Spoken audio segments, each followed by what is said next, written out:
Russian Ministry of Defense reported that 2 RAF Typhoon fighter jets and an RC-135 reconnaissance plane were intercepted over the Black Sea.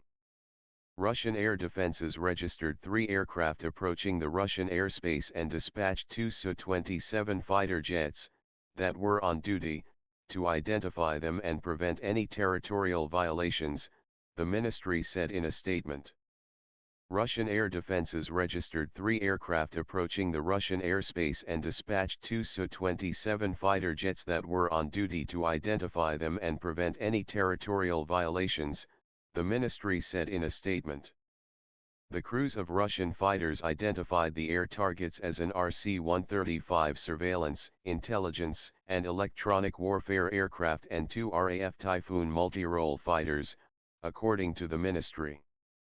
When Russian fighters approached, the foreign military aircraft made a U-turn and headed away from the border.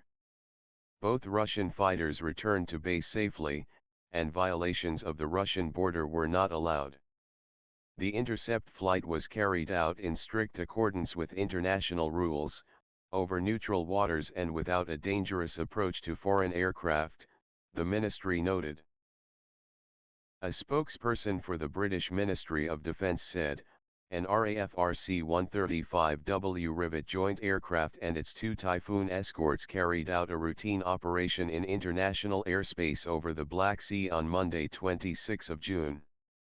Russian aircraft were observed in the area.